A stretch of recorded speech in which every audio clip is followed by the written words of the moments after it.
لمبے سجدے کرنا حضور کے عمل پاک سے ثابت۔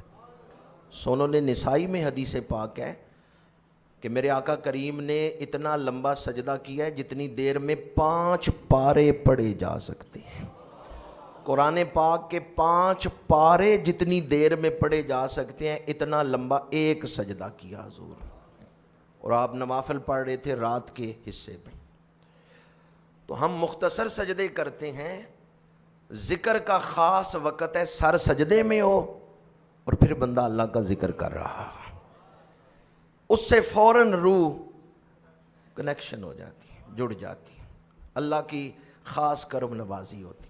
یہ تو میں نے وقت بتائے ہیں کہ ذکر کے لیے کون سے وقت خاص ہیں، ویسے اور بھی بہت سارے وقت ہیں، لیکن چونکہ آج رات محفل میں اتنا وقت نہیں کہ اس موضوع کو اور پھیلاؤں، ایک بات اور عرض کر رہا ہوں کہ جب ٹوٹے ہوئے دل سے ذکر کریں نا، وقت کوئی بھی ہو، دل ٹوٹا ہوا ہونا چاہیے۔ وقت کوئی بھی ہو، جب ٹوٹے ہوئے دل سے پکاریں گے نا، تو دنیا میں بھیجا تو اس نے ہی ہے نا، آپ اپنے ارادے سے آئے ہیں یا اللہ کے ارادے سے آئے؟ اور اس نے دنیا کے سفر پہ بھیجتے ہوئے فرمایا تم اکیلے نہیں، میں ساتھ ہوں، میری رحمت تمہارے ساتھ ہے۔ اس کی رحمت سے ہی نظام چل رہا ہے نا۔ جب بندے کا دل ٹوٹتا ہے، اقبال کہتے ہیں نہ بچا بچا کے تو رکھ اسے، تیرا آئینہ ہے وہ آئینہ، جو شکستہ ہو تو عزیز تر ہے نگاہ آئینہ ساز۔ ٹوٹے ہوئے دل سے کوئی پکارے، بندہ ایک دفعہ کہتا ہے یا اللہ، اللہ 3 دفعہ فرماتا ہے لبیک یا عبدی، لبیک یا عبدی، لبیک یا عبدی۔ میرے بندے مانگ کیا مانگتا ہے، مانگ کیا مانگتا ہے۔ بندہ ایک دفعہ کہ یا اللہ، اللہ 3 دفعہ کیوں فرما رہا ہے؟ یہ اس کی عنایت ہے، یہ اس کی بندوں پر رحمت، پر شرط یہ ہے کوئی ٹوٹے ہوئے دل سے پکارے۔ ہندوستان میں ایک بزرگ تھے، یہ ٹوٹا ہوا دل اللہ کی بارگاہ میں اور رسول اللہ صلی اللہ علیہ وآلہ وسلم کی بارگاہ میں مقبولیت کا دروازہ کھلوا دیتا ہے۔ حضور کو بھی اپنے امتی سے بڑا پیار ہے۔ عزیز علیہ ما عنتم، جو چیز تمہیں مشقت میں ڈالتی ہے وہ اللہ کے رسول پہ بڑی گراں گزرتی ہے۔ ہندوستان میں ایک بزرگ تھے جن کا نام تو کچھ اور تھا لیکن مشہور ہو گئے اس نام سے، رسول نما، کہ یہ حضور کی زیارت کرواتے ہیں، اور ان کی نسبت سے، ان کی توجہ سے سینکڑوں لوگوں کو رسول اللہ صلی اللہ علیہ وآلہ وسلم کی زیارت نصیب ہوئی، لیکن ان کی اپنی بیوی کو زیارت نہیں ہوئی تھی۔ تو ایک دن ان کی زوجہ نے کہا کہ فلاں کو بھی آپ نے حضور کی زیارت کروا دی، فلاں کو بھی کروا دی، مجھے آج تک آپ نے رسول اللہ کی زیارت نہیں کروائی۔ تو انہوں نے فرمایا کیا ان میلے کچیلے کپڑوں میں زیارت کرو گی؟ کوئی نیا سوٹ سلواؤ اور اچھے انداز میں تیاری کرو، پھر میں تمہیں زیارت کرواؤں گا۔ مائی صاحبہ نے نئے کپڑے منگوائے، سلوائے، وہ نیا سوٹ پہن کے تیار ہو کے آئیں اور اپنے خامد محترم سے کہنے لگیں آپ نے کہا تھا نئے سوٹ پہن کے آؤ، اچھے کپڑے پہن کے آؤ، یہ دیکھیں میں نے نیا خوبصورت سوٹ پہنا ہے، اب مجھے حضور کی زیارت کروائیں۔ اب خامد نے دیکھا اپنی بیوی کو سر سے پیروں تک، 2-3 دفعہ دیکھا، حضرت رسول نما کو جلال آ گیا، غصہ آ گیا، کہا میں نے اس طرح کے کپڑے تو نہیں کہا تھا جس طرح کے تو نے پہن لیے، یہ تو کپڑے آج کل کی عورتوں کے فیشن کے مطابق ہیں، یہ کپڑے تو میں نے نہیں کہا تھا، کیا ان کپڑوں سے حضور کی بارگاہ میں حاضری دو گی؟ جلال میں آ کے بیوی کو بہت جھڑکا۔ بیوی تو شوق میں آئی تھی کہ بس اب حضور کی زیارت ہونے لگی ہے، آگے سے ان کے خامد محترم نے جلال سے جھڑک دیا، جو ہی آنسو نکلے نا روتے ہوئے وہ ہنسنے لگی۔ حضرت رسول نما نے فرمایا روتے ہوئے ہنس کیوں رہی ہو؟ انہوں نے کہا آپ مجھے جھڑک رہے ہیں کہ میں نے کپڑے صحیح نہیں پہنے۔ حضور تو سامنے تشریف فرمایا اور فرما رہے ہیں تو نے ٹھیک پہنے ہیں.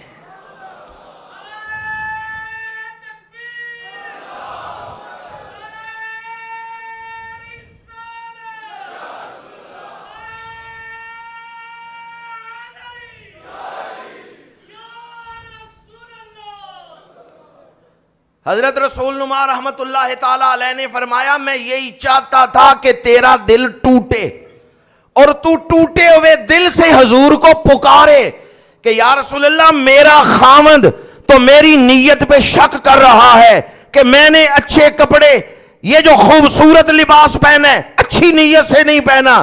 آپ تو جانتے ہیں میں نے کس نیت سے پہنا ہے. میں یہ چاہتا تھا تیرا دل ٹوٹے تو ٹوٹے ہوئے دل سے حضور کو پکارے, اس لیے کہ تیرے پکارنے میں جب کوئی ٹوٹے ہوئے دل سے پکارتا ہے اس کے پکارنے میں دیر ہو سکتی ہے, حضور کے پہنچنے میں دیر نہیں ہوتی. حریص علیکم بالمؤمنین رؤوف الرحیم. اعلی حضرت نے بھی فرمایا ہے کہ حال زار میں امتی جب فریاد کرتا ہے ممکن نہیں کہ خیر البشر کو خبر نہ ہو. ہمیں ٹوٹے ہوئے دل سے پکارنا نہیں آتا. ہم وہ سوز, وہ درد, وہ کیفیت اس سے محروم ہو گئے. یہ کیفیت اللہ سے مانگنی چاہیے. بخاری شریف میں حدیث پاک ہے, ام المومنین حضرت سیدہ عائشہ صدیقہ رضی اللہ تعالی عنہا روایت کرتی ہیں, یا رسول اللہ صلی اللہ علیہ وسلم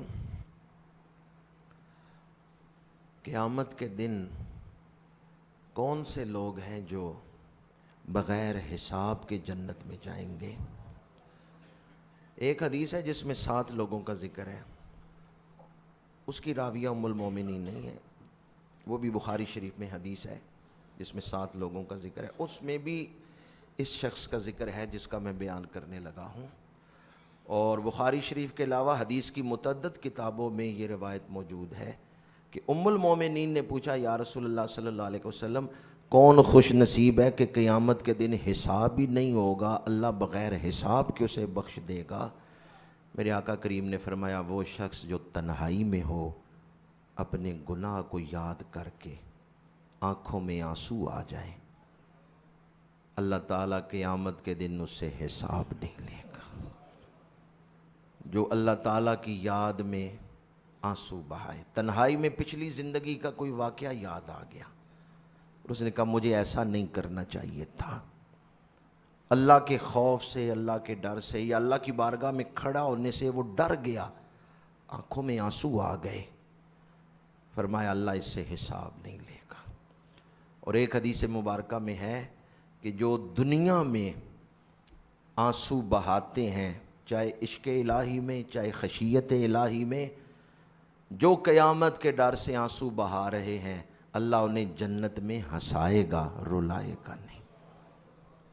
اب اس سے پتہ چلتا ہے یا دنیا میں غفلت کی ہنسی ہنس لیں اور قیامت میں رو لیں, یا دنیا میں یاد الہی کے آنسو بہا لیں اور قیامت میں مسکرا لیں.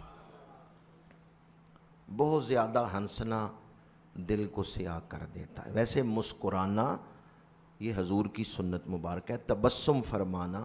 سب سے زیادہ مشکلات حضور نے دیکھی ہیں, آپ نبیوں کے امام ہیں, اپنے مقام کے مطابق سب سے زیادہ مشکلات حضور نے دیکھی ہیں, لیکن آپ جب بھی گھر داخل ہوتے تھے مسکراتے ہوئے داخل ہوتے تھے.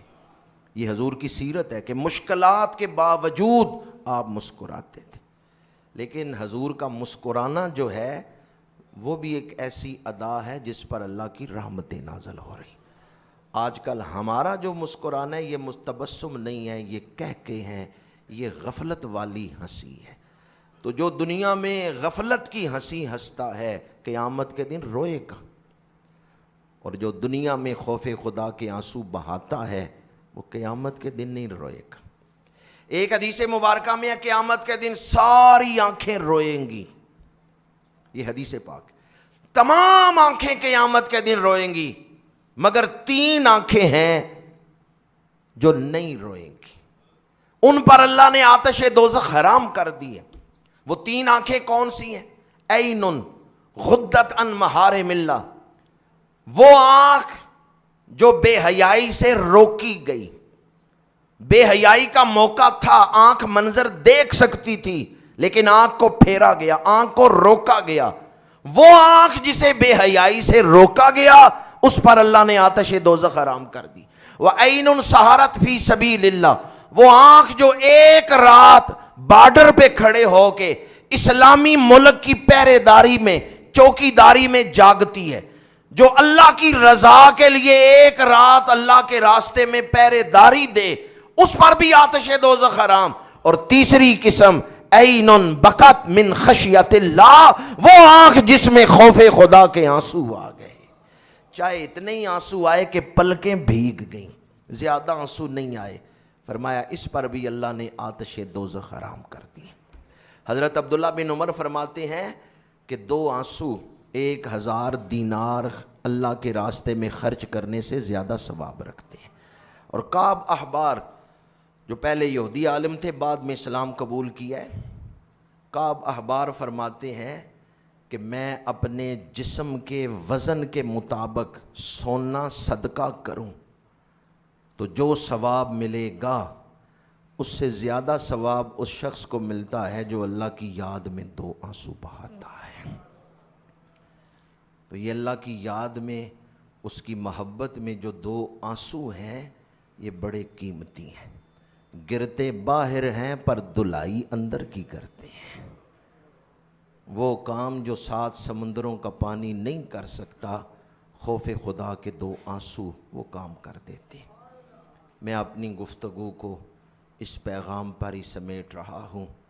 حدیث پاک ہے کہ اگر کہیں اکٹھے ہو کے اہل ایمان ذکر کریں تو اس محفل میں شامل ہونا 1000 رکعت نماز نفل پڑھنے سے بہتر ہے. رات کے وقت ہم آسمان کی طرف دیکھتے ہیں، ستارے چمکتے ہوئے نظر آتے ہیں. فرشتے زمین پر دیکھتے ہیں تو جہاں لوگ اللہ کا ذکر کر رہے ہوتے ہیں نا، ان کے سینوں سے نور یوں نکل رہا ہوتا ہے جیسے آسمان پر ستارے چمک رہے ہیں.